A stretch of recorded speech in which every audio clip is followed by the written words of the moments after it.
Kumusta kayong lahat? Ako si Aina. At masaya ako na narito kayo. Ngayon, nais kong ibahagi sa inyo ang isang artikulo ng patotoong batay sa karanasan na pinamagatang Mga Pagninilay Matapos Mapatalsik.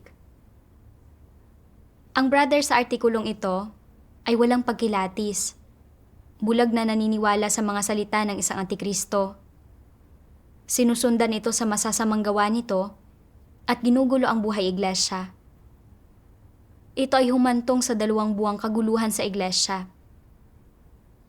Nakipagbahaginan sa kanya ang lider at inilantad ang kanyang mga aksyon. Ngunit tumanggi siya na baguhin ang kanyang mga pamamaraan at sa huli, siya ay pinatalsik. Nakaramdam siya ng matinding pasakit at pagsisisi at nagsimulang magnilay-nilay sa kanyang sarili.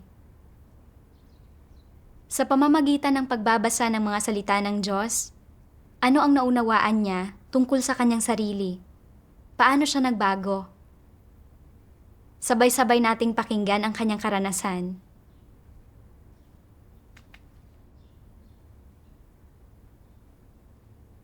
Pagkatapos tanggapin ang gawain ng makapangyarihang Diyos sa mga huling araw, palagi akong nagpapalaganap ng ebanghelyo sa iglesia. Kalaunan, nagpunta ako sa ibang lugar para mangaral ng ebanghelyo at namahala rin ako ng gawain ng ebanghelyo ng 4 o 5 iglesia. Sa pamamagitan ng pagsisikap sa haba ng panahon, nagbunga ng ilang resulta ang gawain ng ebanghelyo at lubos akong nasiyahan sa sarili ko.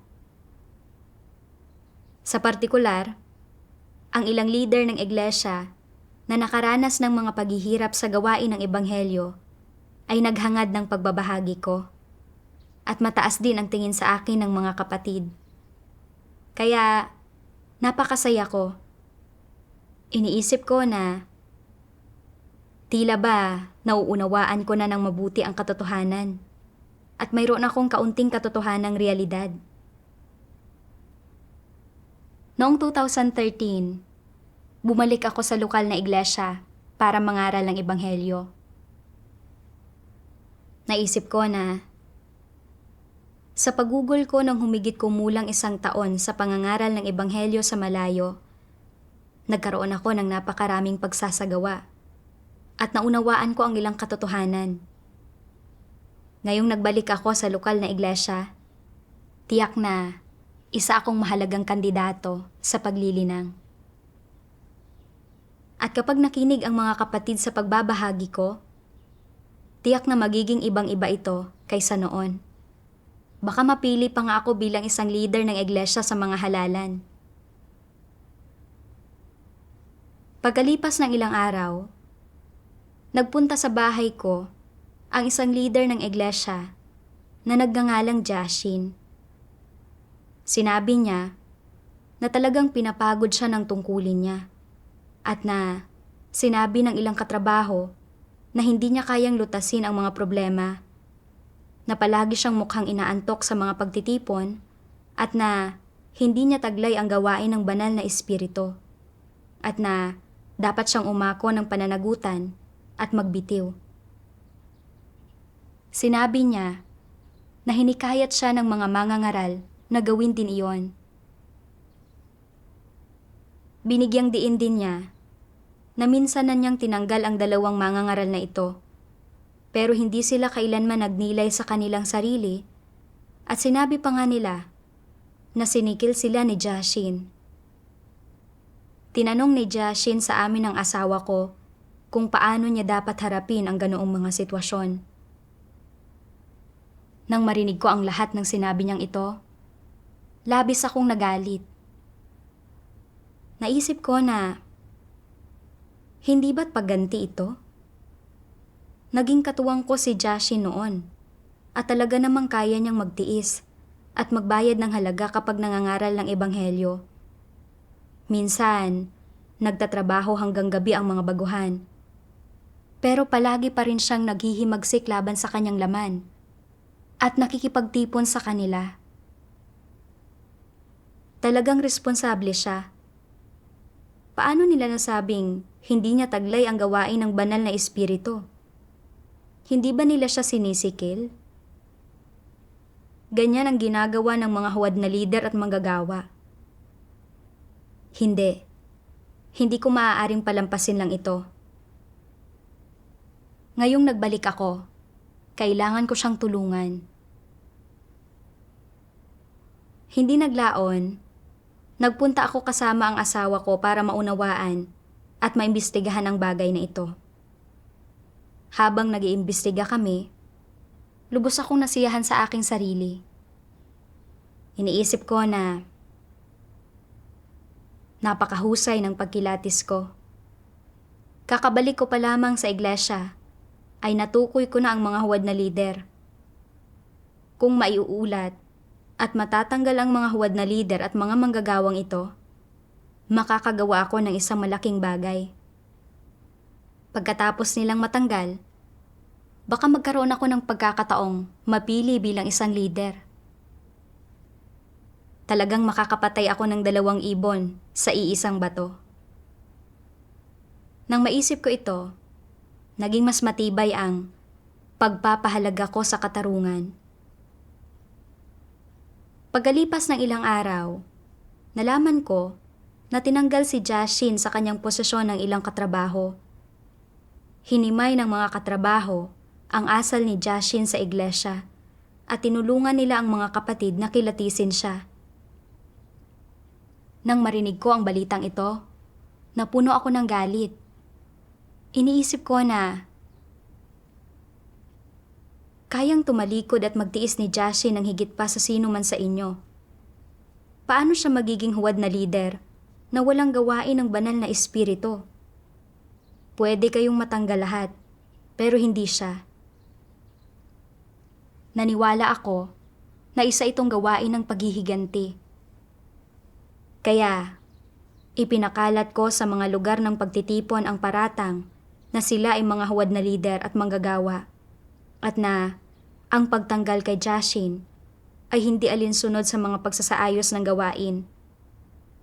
Dahil dito, hindi na isabuhay ng mga kapatid ang mga normal na buhay iglesia at naging medyo magulo ang iglesia. Matapos ang ilang panahon, dumating ang isang sister para ayusin ang kaguluhan sa iglesia. Sinabi niya na ang investigasyon niya ay nagpakita na hindi alam ni Jashin kung paano magbahagi tungkol sa katotohanan at hindi niya kayang lutasin ang mga aktwal na problema ng mga kapatid. Sinabi niya na si Jashin ay talagang isang huwad na lider na hindi kayang gumawa ng tunay na gawain at na, ayon sa mga prinsipyo, dapat siyang tanggalin. Pero nang marinig kong sinabi ito ng sister, medyo nagduda ako. Iniisip ko na, talaga bang mali kami tungkol dito? Hindi iyon maaari. Mayroon din akong basihan sa kung paano ko hinuhusgahan ang mga tao. Hindi niyo ako maililihis lahat. Sinusuportahan mo ang mga lider at manggagawa. Pagkatapos noon, hindi ko na pinansin ang anumang sinabi ng sister. Inisip ko na lang na hindi patas ang pamamahalan niya sa mga bagay-bagay. Pagkatapos, sumulat ako ng isang liham ng pag-uulat kasama ang 3 iba pa.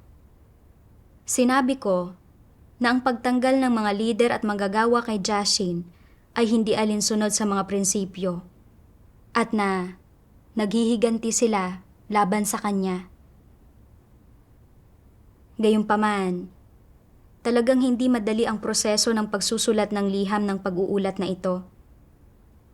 Habang isinusulat namin ito, lagi kami nagkakaroon ng mga pagkakaiba at naninindigan kami sa kanya-kanya naming mga pananaw. Isinulat namin ito ng paulit-ulit at sa bawat pagkakataon, may mga bagong pagkakamali. Mayroon akong mga pag-aalinlangan. Iniisip ko na, hindi ba ayon sa layunin ng Diyos ang pag-uulat namin sa kanila? Kung hindi, hindi namin ito dapat gawin. Pero naisip ko naman na Kapag umatras ako dito at talagang magulat ang iba at matanggal ang mga huwad na lider, magiging kanila ang karampatang merito. Hindi ba't mawawala ng saysay ang lahat ng mga pagsusumikap ko dati? Tiyak na iisipin ng mga kapatid na sila ang nakakaunawa sa katotohanan, na sila ang may pagkilatis at pagpapahalaga sa katarungan. Wala nang magbibigay ng mataas na pagtingin sa akin. Kaya, noong natapos ang liham ng pag-uulat, inilagda ko ang pangalan ko at iniulat din namin ang sister na namahala sa kaguluhan ng iglesia. Pagkatapos ipasa ang liham, labis akong nasiyahan sa aking sarili.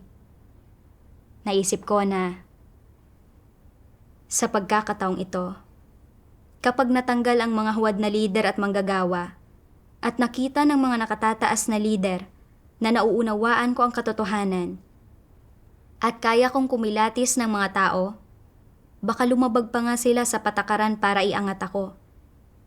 Pupurihin ng lahat ng mga kapatid ang kakayahan ko. Labis na kahanga-hanga ito. Makalipas ang ilang araw, nakatanggap ako ng isang liham mula sa mga nakatataas na lider. Sinabi nilang, sa ngayon, napakaseryoso ng mga pag-aresto ng Partido Komunista at na kailangan nila ng kaunting panahon bago nila tingnan at esikasuhin ang liham ng pag-uulat na ito. Sinabi ng isang sister na, maaaring lumala pa ang mga pag-aresto sa hinaharap. Kung hihintayin natin ang mga nakatataas na lider na ayusin ito, magiging huli na. Kahit na hindi tayo mga lider o manggagawa, kailangan pa rin nating tulungan ang mga kapatid na maging mas mapagkilatis. Nakinig ako. Naisip ko na, tama iyon. Hindi ba't ang pagtulong sa mga kapatid na maging mas mapagkilatis sa isang paraan ng paggampan sa tungkulin ng isang tao? Kapag natanggal ang mga huwad na lider, tiyak na bibigyan ako ng lahat ng pagkilala para sa tagumpay na ito. At baka may halal pa ako bilang isang lider. Kaya, pumunta ako sa mga lugar ng pagtitipon at sinabi ko na ang pagtanggal ng mga lider at manggagawa kay Jashin ay hindi naaayon sa mga prinsipyo. Sinabi ko rin na hindi huwad na lider si Jashin at na ginagampanan niya ang kanyang tungkulin mula umaga hanggang gabi at kaya niyang gumawa ng ilang tunay na gawain. Noong panahong iyon, kapag nagtitipon ang mga kapatid, hindi sila nagbabahagi tungkol sa mga salita ng Diyos at nagkukomento lamang sila sa mga bagay na ito. Nailihis namin ang ilang mga kapatid at kumampi sila sa amin.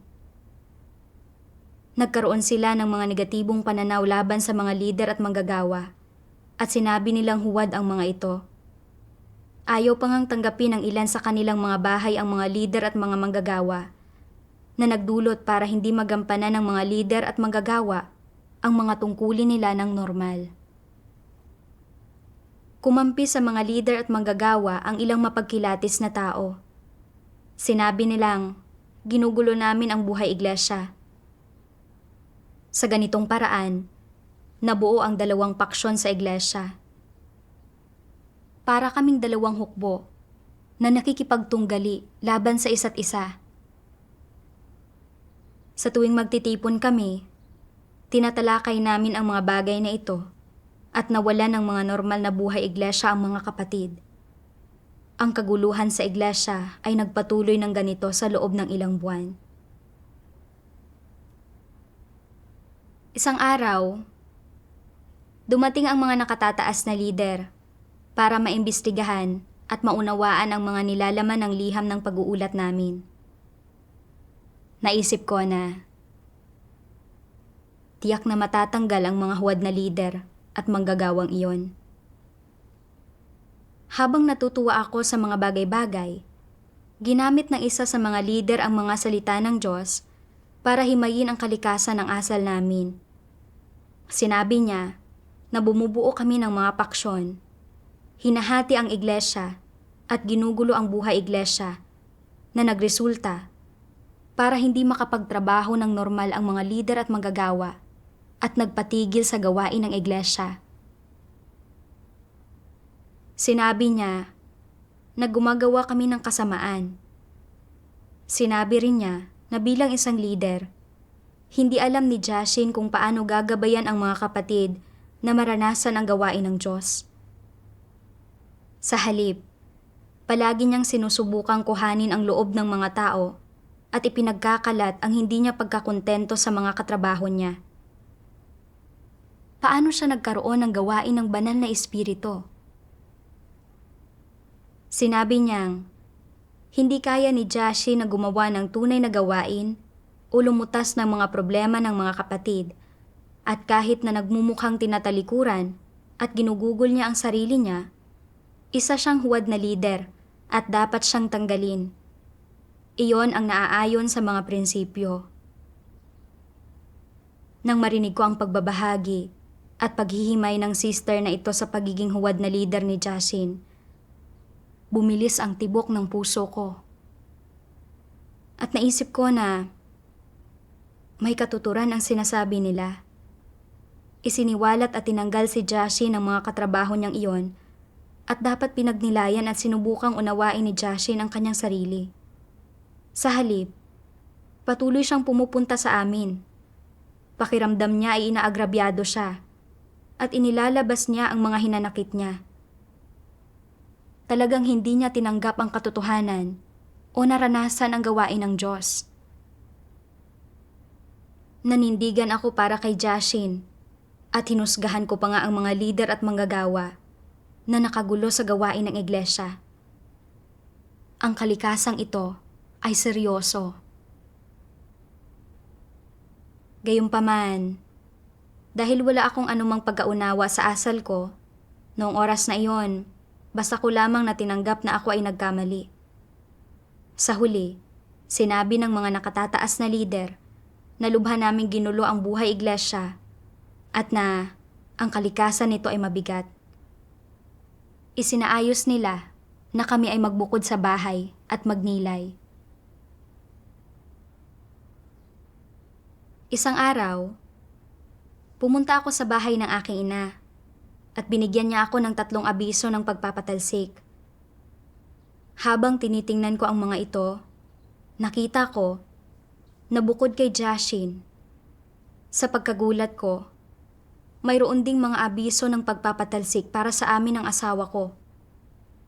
Nakasaad sa mga abiso na si Jashin ay tuso at mapanlinlang, nagtatanim ng hidwaan at nagtatatag ng mga paksyon sa iglesia. At na, sa huli, natukoy siya bilang isang antikristo at siya ay napatalsik.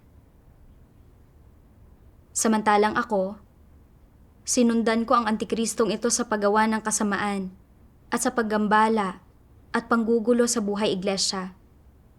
Naging kasabwat ako ng antikristong ito.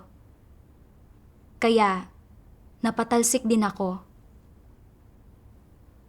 Nang matapos kong basahin ang mga abiso ng pagpapatalsik na ito, hindi talaga ako makapaniwala. Ito ay para bang kapag nakita ng isang bilanggo ang nakasulat na hatol ng kanyang sentensyang kamatayan. Labis akong natakot na nanghina ang mga binti ko at hindi ko napigilang manginig at naisip ko na napatalsik na ako? Hindi ba't magninilay lang dapat kami sa bahay? Paano kami napatalsik? Talagang nakagawa ako ng malaking kasamaan sa pagkakataong ito. Noong oras na iyon, nablangko ang isipan ko. At nagmamadali akong umuwi para sabihin sa asawa ko ang tungkol sa pagpapatalsik sa amin. Pagkatapos kong sabihin sa kanya, hindi ko na napigilan pa. Napaupo ako sa sahig at napaiyak. Naisip ko na katapusan ko na. Talagang katapusan ko na ngayon. Natapos na ang paglalakbay ko sa pananampalataya sa Diyos at hindi na ako kailanman makakabalik sa iglesia. Sa pagkakataong ito, talagang sinalungat ko ang disposisyon ng Diyos. at baka kailangang maparusahan ako balang araw.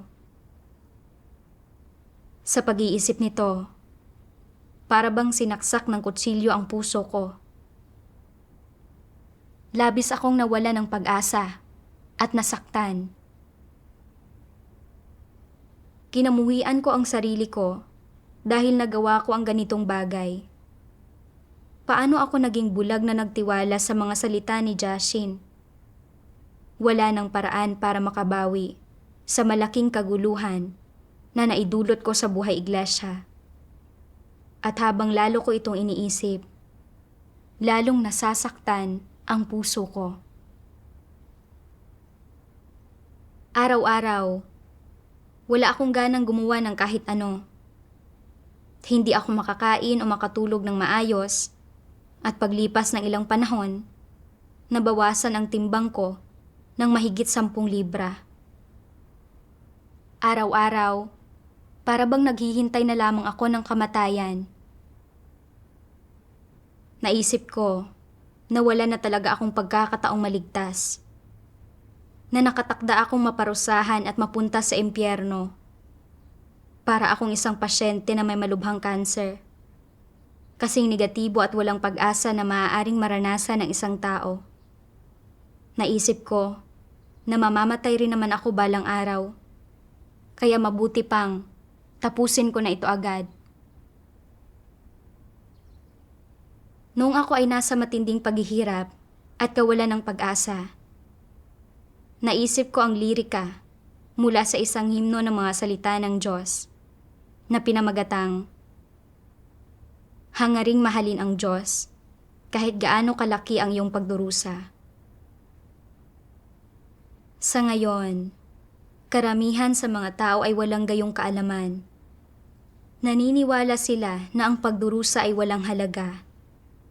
Tinatalikuran sila ng mundo. Puro problema ang buhay nila sa tahanan. Hindi nalulugod ang Diyos sa kanila at mapanglaw ang kinabukasan nila. Nagdurusa ang ilang tao hanggang sa isang partikular na antas. Gusto pa ngang mamatay. Hindi ito tunay na pagmamahal sa Diyos. Ang gayong mga tao ay mga duwag. Wala silang pagtitiyaga. Sila ay mahihina at walang kakayahan. Pinakinggan ko ang himnong ito ng paulit-ulit. Tila ginagamit ng Diyos ang himnong ito para sabihin sa akin na ayaw niya akong maging napakahina at walang lakas. Na ayaw niyang mawala ang pananalig ko sa Kanya. Nakagawa ako ng maraming kasamaan at napatalsik na ako at nakatakda na akong maparusahan sa hinaharap. Pero binigyang liwanag at ginabayan pa rin ako ng Diyos na maisip ang himnong ito. Hindi niya hinayaan na tuluyan akong malugmok sa pagkanegatibo. Labis akong naantig nito at nagkaroon ng munting pag-asa sa puso ko, kasama ng kaunting lakas. Kalaunan, nagbasa pa ako ng mga salita ng Diyos na nagsasabing, upang sumunod sa praktikal na Diyos, kailangan nating taglayin ang determinasyong ito. Gaano man katindi ang mga kapaligirang hinaharap natin, o anumang uri ng mga paghihirap ang hinaharap natin, at gaano man tayo kahina o kanegatibo, hindi tayo maaaring mawala ng pananalig sa ating pagbabago sa disposisyon o sa mga salitang binigkas ng Diyos. Nangako ang Diyos sa sangkatauhan at hinihingi nito sa mga tao na magkaroon ng determinasyon, pananalig, at pagtitiyaga upang makayanan ito. Ayaw ng Diyos sa mga duwag. Gusto niya ang mga taong may determinasyon. Kahit pa nakapagbunyag ka ng maraming katiwalian, kahit pa maraming beses ka nang nakatahak sa maling landas, o nakagawa ng maraming pagsalangsang, nagreklamo tungkol sa Diyos, o mula sa loob ng relihiyon ay lumaban ka sa Diyos o nagkimkim ng kalapastanganan laban sa Kanya sa iyong puso, at iba pa, hindi tinitingnan ng Diyos ang lahat ng iyon. Tinitingnan lang ng Diyos kung hinahangad ba ng isang tao ang katotohanan at kung makapagbabago siya balang araw. Nakita ko na ayaw ng Diyos sa mga duwag. Gusto niya ang mga taong matatag. Kahit na napatalsik ako dahil sa paggawa ng napakalaking kasamaan, ang pinapahalagahan ng Diyos ay kung kaya ko bang magbago o hindi. Kung magbabago ako, kahit na mamatay ako at maparusahan sa huli, magiging sulit pa rin ito. Noong panahong iyon, paminsan-minsang sumasagi sa isip ko ang mga lirika ng himno ng mga salita ng Diyos. Labis akong naantig at naisip ko na hindi ako iniwan ng Diyos. Sa pinakamatinding pagkasira ng loob at pinakamadilim na oras ko, ginamit niya ang kanyang mga salita para magabayan, mahikayat, at mapakalma ako. Naisip ko na labis ang pagmamahal ng Diyos sa tao at hindi ako maaaring magpatuloy sa pagiging negatibo. Mula noon, maaga akong gumigising araw-araw at ipinagpatuloy ko ang pagkain at pag-inom ng mga salita ng Diyos. Pinagnilayan ko ang mga paraan kung paano ko sinalungat ang Diyos. Isang araw, nabasa ko ang mga salitang ito ng Diyos. Marami sa iglesia ang hindi makakilala.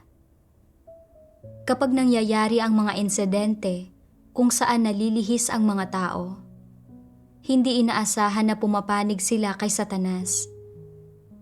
Pakiramdam pa nga nila ay labis silang naaagrabyado na tinatawag silang mga alipin ni Satanas. Bagamat maaaring sabihin ng mga tao na hindi sila makakilala, lagi silang nasa panig na walang katotohanan. Hindi sila pumapanig sa katotohanan kailanman sa kritikal na panahon. Hindi sila tumatayo at nakikipagtunggali kailanman para sa katotohanan. Wala ba talaga silang pagkakilala? Bakit pumapanig sila kay Satanas nang hindi inaasahan? Bakit hindi sila nagsasabi kailanman ng isang salitang makatarungan o makatwiran para suportahan ang katotohanan? Talaga bang nangyari ang sitwasyong ito dahil sa panandalian nilang kalituhan? Kapag mas kaunting pagkakilala ang mayroon ang mga tao, mas hindi nila nagagawang pumanig sa katotohanan. Ano ang ipinapakita nito? Hindi ba nito ipinapakita na gustong-gusto ng mga taong walang pagkakilala ang kasalanan? Hindi ba nito ipinapakita na sila ay ang mga tapat na supling ni Satanas? Bakit ba palagi nilang nagagawang pumanig kay Satanas at magsalitang kagaya nito? Bawat salita at gawa nila, ang mga ekspresyon sa kanilang mga mukha, ay sapat na lahat upang patunayan na hindi sila mga taong nagmamahal sa katotohanan. Sa halip, sila ay mga taong namumuhi sa katotohanan.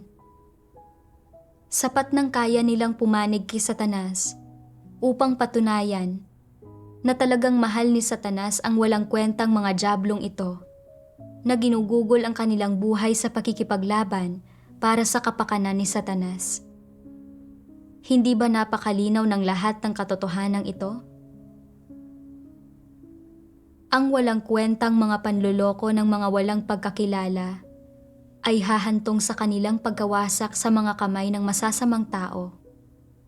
Ililigaw sila ng mga ito at hindi na makakabalik. At gayong pagtrato ang nararapat sa kanila dahil hindi nila mahal ang katotohanan. Dahil hindi nila kayang pumanig sa katotohanan, dahil sumusunod sila sa masasamang tao at pumapanig sa masasamang tao, at dahil nakikipagsabwatan sila sa masasamang tao at lumalaban sa Diyos. Alam na alam nila na ang mababanaag sa masasamang taong iyon ay kasamaan. Subalit pinatitigas nila ang kanilang puso at tinatalikuran ang katotohanan upang sumunod sa mga ito. Hindi ba gumagawa ng kasamaan ang lahat ng taong ito na hindi nagsasagawa ng katotohanan, kundi gumagawa ng nakakasira at karumaldumal na mga bagay? Bagamat mayroon sa kanila na naghahari-harian at sumusunod naman sa kanila ang iba, hindi ba't pareho ang kalikasan nila ng paglaban sa Diyos? Ano ang ikakatwiran nila para sabihin na hindi sila inililigtas ng Diyos?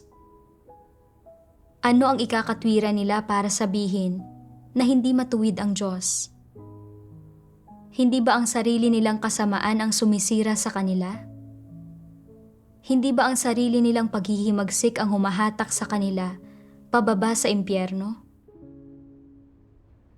Sa pagbabasa sa mga salita ng Diyos, nakaramdam ako ng pagkahiya at pagkabalisa. Ang kakayahan kong makagawa ng napakatinding kasamaan ay hindi lamang dahil sa hindi ako marunong kumilatis. Pangunahing dulot ito ng labis kong pagpapahalaga sa reputasyon at katayuan. Kinuha ni Jashin ang aming loob para protektahan ang kanyang katayuan bilang leader. Hindi ko natukoy ang mga layunin sa likod ng mga kilos niya, ni hindi ko tiningnan kung ang mga salita niya ay tumutugma sa mga katunayan. Basta na lang akong bulag na nanindigan para sa kanya. Ninais kong maging tagapagtanggol ng katarungan at magpasikat.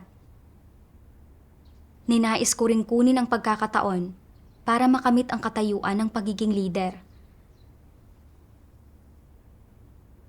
Noong isinulat namin ang liham ng pag-uulat, malinaw kong naramdaman na wala kaming patnubay ng Diyos. Hindi kami nagkasundo sa aming mga opinyon at hindi nakaramdam ng kapayapaan ang puso ko.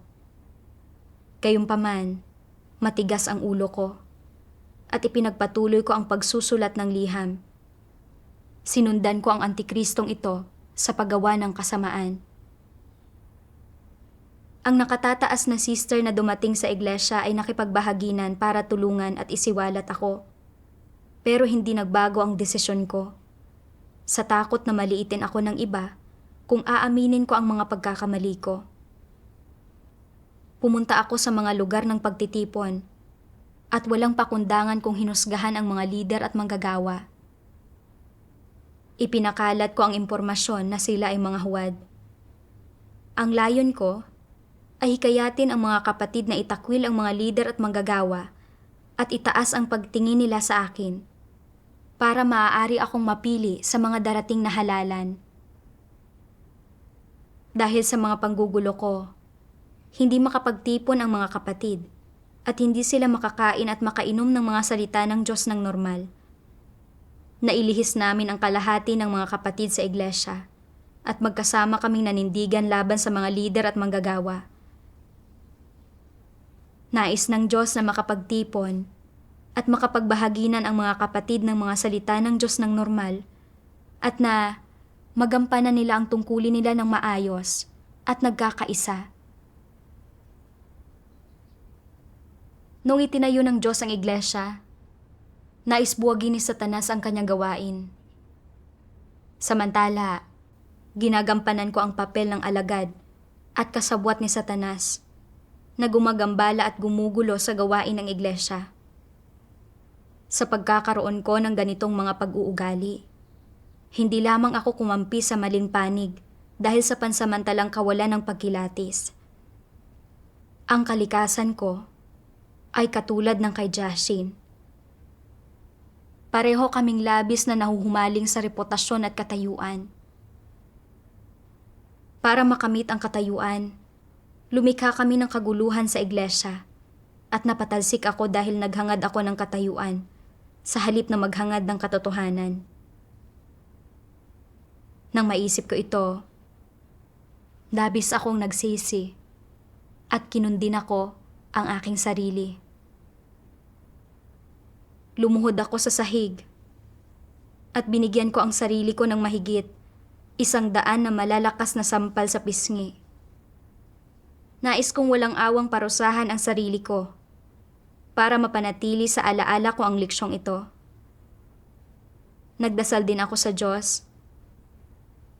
Diyos ko, nakagawa ako ng kasamaan. Naghangad ako ng katayuan at ng gulo sa gawain ng iglesia. Handa akong magsisi, magnilay ng tama, at subukang unawain ang masasamang gawa ko.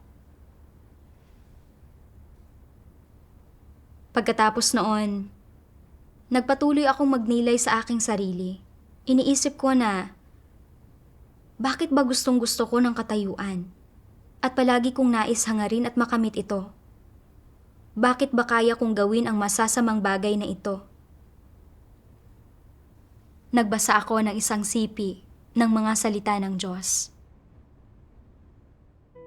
Kung tunay mong nauunawaan ang katotohanan sa iyong puso, malalaman mo kung paano isagawa ang katotohanan at magpasakop sa Diyos, at natural na matatahak ang landas ng paghahangad ng katotohanan. Kung tama ang landas na tinatahak mo, at nakaayon ito sa mga layunin ng Diyos, hindi ka iiwanan ng gawain ng banal na Espiritu. Kung magkagayon, ay mababawasan ng mababawasan ang pagkakataon mong pagtaksilan ang Diyos. Kung wala ang katotohanan, madaling gumawa ng masama, at gagawin mo iyon kahit ayaw mo. Halimbawa, kung mayroon kang mapagmataas at palalo na disposisyon, walang kaibahan kung sabihan kang huwag kalabanin ang Diyos. Hindi mo mapigilan ang sarili mo. Hindi ito sakop ng kontrol mo. Hindi mo gagawin ito ng sadya. Gagawin mo ito dahil nangingibabaw ang iyong kalikasan na pagmamataas at kapalaluan. Dahil sa iyong pagmamataas at kapalaluan, hahamakin mo ang Diyos at hindi mo siya bibigyan ng halaga. Magiging dahilan ang mga ito para itaas mo ang iyong sarili. Palaging ibandera ang iyong sarili. Magiging dahilan ang mga ito para hamakin mo ang iba. Para wala nang matira sa puso mo, kundi ang sarili mo. Nanakawin ng mga ito ang puwang ng Diyos sa puso mo.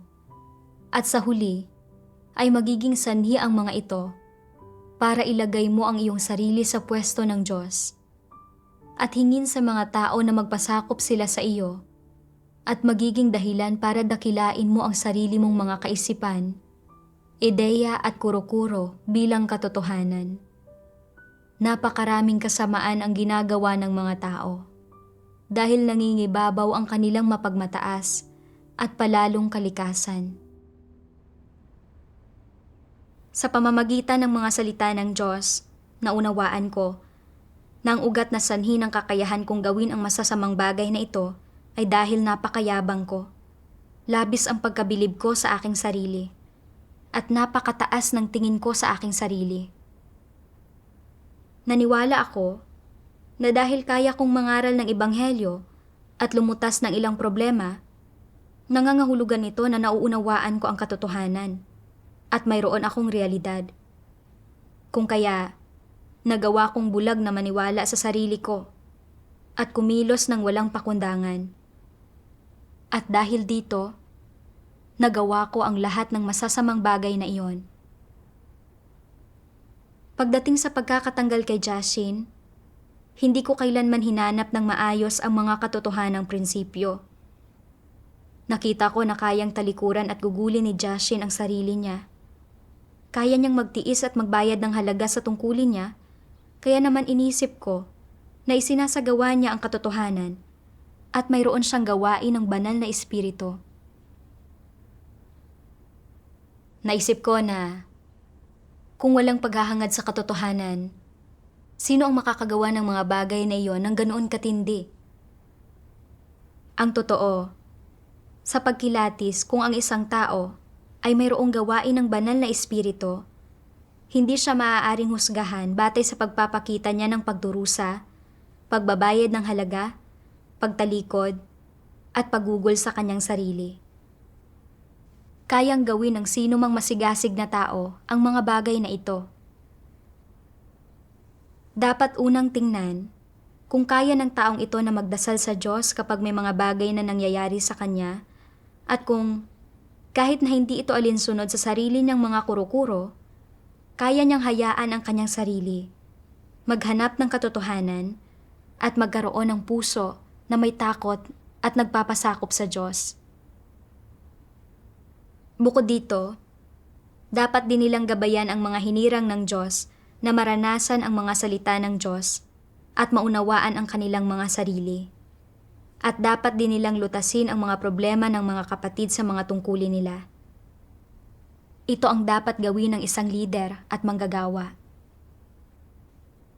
Hindi nagawa ni Jashin ang gawain ng pamumuno, lalo pa ang pagkakaroon ng gawain ng banal na espiritu. Noong isiniwalat ng mga tao ang mga problema niya, hindi niya ito tinanggap. Inireklamo pa nga niya ang inaakala niyang kawalan ng katarungan at inilihis pa niya kami. Sinadya niyang ipakalat ang impormasyon sa aming hanay na ang mga ulat na isinampa laban sa kanya ay hindi totoo. Dinamay niya kami upang manindigan para sa kanya. Nailihis niya kami at sinabi niya sa mga tao sa iglesia na sinisikil siya ng mga lider at manggagawa na humantong sa pagkahati-hati ng iglesia sa mga paksyon at pagkalugmok sa kaguluhan.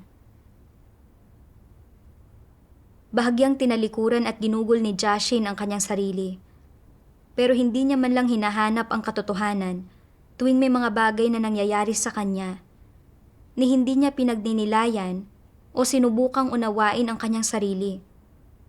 Para pangalagaan ang katayuan niya, nagdulot siya ng mga paggambala at panggugulo at pinahina ang gawain ng iglesia.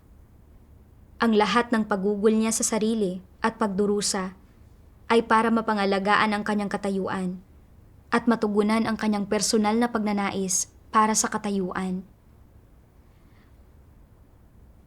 Sa sandaling may magbanta sa kanyang katayuan, gagawa siya ng gayong masasamang gawa tulad ng pagbuo ng mga paksyon at pagtanim ng hidwaan. Ang kalikasan niya ay may pagkamuhi sa katotohanan. Isa siyang tuso, mapanlinlang, mapagbalat kayo, at malupit na Antikristo. Wala man lang akong anumang pagkilatis. Sinundan ko si Jashin sa paggawa ng kasamaan at hinusgahan ko ang mga lider at manggagawa sa mga pagtitipon. At dahil dito, nailihis ang mga kapatid at pumanig sila sa akin. Isinawalang bahala nila ang mga lider at manggagawa. Ito ay nagdulot ng matinding kaguluhan sa buhay iglesia. Nakagawa ako ng napakalaking kasamaan, pero inakala ko pa rin na mayroon akong pagpapahalaga sa katarungan. Tunay ngang napakagulo ng isip ko at napakayabang ko na nawalan ako ng lahat ng katwiran. Kung nagkaroon lang ako ng kaunting pagkaunawa sa katotohanan at ng may takot sa Diyos na puso, hindi ko sana magagawa ang ganoon kalaking kasamaan. Nakita ko na malaki ang pagkukulang ko at napakayabang ng disposisyon ko. Kailangan ko ng pagtutuwid at pagdidisiplina ng Diyos upang linisin at baguhin ako. Kalaunan, nagbasa pa ako ng mga salita ng Diyos. Bago ipadala ng Diyos ang kanyang matinding galit, naunawaan na niya ang diwa ng bawat bagay ng lubhang malinaw at ganap. At nakapagbuo na siya ng tumpak at malinaw na mga pakahulugan at mga konklusyon. Sa gayon, ang layo ng Diyos sa bawat bagay na kanyang ginagawa ay sinlinaw ng kristal, tulad din ng kanyang saloobin. Hindi magulo ang kanyang pag-iisip. Hindi siya bulag, mapusok, o pabaya. At tiyak na may prinsipyo siya. Ito ang praktikal na aspekto ng puot ng Diyos. At dahil sa praktikal na aspektong ito ng puot ng Diyos, kaya naabot ng sangkatauhan ang normal na pag-iral nito. Kung wala ang puot ng Diyos, bababa ang sangkatauhan sa mga hindi normal na kalagayan ng pamumuhay. At ang lahat ng bagay na makatarungan, maganda at mabuti ay mawawasak at hihinto sa pag-iral. Kung wala ang puot ng Diyos, ang mga batas at mga alituntunin ng pag-iral para sa mga nilikha ay masisira o maaaring tuluyang mawasak. Mula sa paglikha sa tao, patuloy na ginagamit ng Diyos ang kanyang matuwid na disposisyon upang pangalagaan at panatilihin ang normal na pag-iral ng sangkatauhan. Sapagkat ang kanyang matuwid na disposisyon ay naglalaman ng puot at pagiging maharlika. Ang lahat ng buktot na tao, mga bagay at gamit, at lahat ng bagay na gumagambala at sumisira sa normal na pag-iral ng sangkatauhan ay naparurusahan, nakokontrol, at nawawasak bilang resulta ng kanyang puot.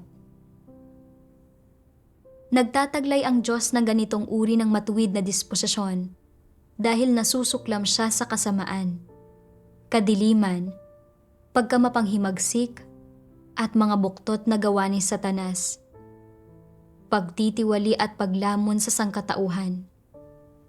Sapagkat kinasusuklaman niya ang lahat ng paggawa ng kasalanan bilang paglaban sa Kanya, at dahil sa Kanyang banal at walang dungis na diwa. Ito ang dahilan kaya hindi niya hahayaan ang sino mang nilikha o dinilikha na hayagang salungatin o labanan siya. Kahit ang isang individual na pinagpakitaan niyang minsan ng awa o kanyang pinili, ay kailangan lamang pukawin ang kanyang disposisyon at salangsangin ang kanyang prinsipyo ng pagpapasensya at pagpaparaya, at pakakawalan niya at ibubunyag ang kanyang matuwid na disposisyon na hindi kinukonsinti ang pagkakasala nang walang kahit katiting na awa o pag-aalinlangan. Sa pamamagitan ng mga salita ng Diyos, naunawaan ko na hindi dapat salungatin ng tao ang matuwid na disposisyon ng Diyos. May mga prinsipyo ang Diyos sa pagkundina at pagtiwalag sa isang tao. Hindi ito isang panandaliang bugso ng damdamin o isang bagay na ginagawa ng padalos-dalos.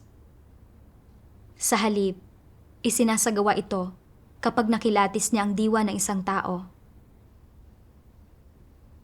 Noong panahon na gumagawa ako ng kasamaan, paulit-ulit akong pinayuhan at pinakiusapan ng mga kapatid na magnilay at huwag magdulot ng mga paggambala at panggugulo. Gayunpaman, hindi ko ito tinanggap.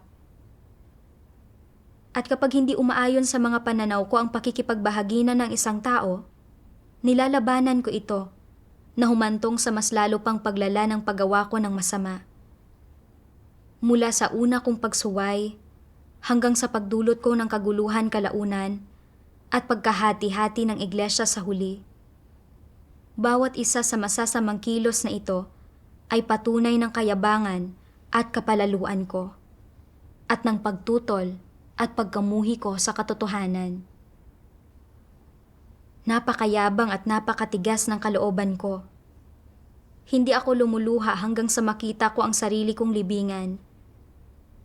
Binigyan na ako ng Diyos ng maraming pagkakataon para magsisi. Pero tinanggihan ko ang lahat ng iyon. Kung hindi pa ako pinatalsik ng iglesia, hindi pa huhupa ang galit ng Diyos o ang kaguluhan ng iglesia. Naisip ko kung paano, bago wasakin ng Diyos ang Sodom, maraming beses niyang binalaan ang mga tao sa lungsod na kailangan nilang magsisi. Pero matigas nilang nilabanan ang Diyos at hindi sila nagpakita ni katiting na pagsisisi. Sa huli, pinakawalan ng Diyos ang kanyang puot sa Sodom at winasak ang lungsod. Ngayon, personal kong naranasan ang matuwid na disposisyon ng Diyos. At bagaman labis na nahihirapan at nasasaktan ang puso ko, pinatigil ako nito sa paggawa ng kasamaan at pinakita nito sa akin na hindi dapat salungatin ang disposisyon ng Diyos at na Ang katotohanan at pagiging matuwid ang siyang may kapangyarihan sa iglesia. Ngayon, ang katunayan na hinayaan pa akong patuloy na mabuhay ng Diyos at hindi niya kinuha ang buhay ko ay isang tanda ng kanyang awa. Kung ipinagpatuloy ko ang hindi pagninilay o pagsubok na unawain ang sarili ko, lilipulin ako ng Diyos sa huli. Humarap ako sa Diyos at nagdasal sa Kanya. Diyos ko, nakagawa ako ng kasamaan at nasalungat ko ang iyong disposisyon. Ang pagpapatalsik sa akin ay dahil sa iyong pagiging matuwid. Hindi ko na mababawi pa ang nakaraan kong mga pagsalangsang. At ngayon, nabubuhay ako para maunawaan ang aking sarili at magsisi sa iyo. Napagpasyahan ko na anuman ang kalalabasan ko sa hinaharap, hahangarin ko ang katotohanan at itatakwil ko ang mga tiwaling disposisyon ko. Hindi na ako maghahangad ng reputasyon at katayuan. Kung talagang lilipulin ako ng Diyos balang araw, iyon pa rin ang kanyang katuwiran. Hindi na ako lubos na umaasa na makapasok sa kaharian. Nais ko lamang na magsimulang muli para maging isang tunay na nilikha. Nagdasal ako sa Diyos sa aking puso. Sinabi ko na kung bibigyan niya ako ng isa pang pagkakataon, handa akong maging isa sa mga pinakamaliit na tagasunod sa iglesia.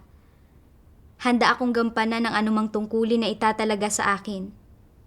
Sapat na sa akin ang makagawa ng kahit isang bagay para sa sambahayan ng Diyos. Kalaunan, natagpuan ako ng iglesia at pinayagan nila akong tumulong sa mga kapatid na bumili ng mga kalakal. Nakaramdam ako ng lubos na karangalan. Isang araw, noong Abril 2016, pumunta sa bahay ko ang isang leader at sinabi sa akin na tinatanggap ka na muli sa iglesia at karamihan sa mga kapatid ay sumasang-ayon sa desisyong ito. Noong oras na iyon, napaka-emosyonal ko na hindi ko alam kung ano ang sasabihin. Nang makaalis na ang leader, hindi ko napigilan ang pagpatak ng mga luha ko. Sa puso ko, patuloy kong pinapasalamatan at pinupuri ang Diyos. Nagdasal ako sa Diyos. Diyos ko, hindi ko inakalang bibigyan mo ako ng pagkakataong makabalik sa iglesia. Salamat sa pagsama sa aking tabi, sa pagbibigay liwanag sa akin, at sa paggabay sa akin para maunawaan ang sarili ko. Diyos ko, handa akong pahalagahan ang pagkakataong ito at tinitiyak ko na hindi na ako gagawa ng kasamaan o magdudulot ng kaguluhan. Kung babalik ako sa dati kong mga disposisyon at makakagulo sa iglesia, handa akong tanggapin ang iyong kaparusahan.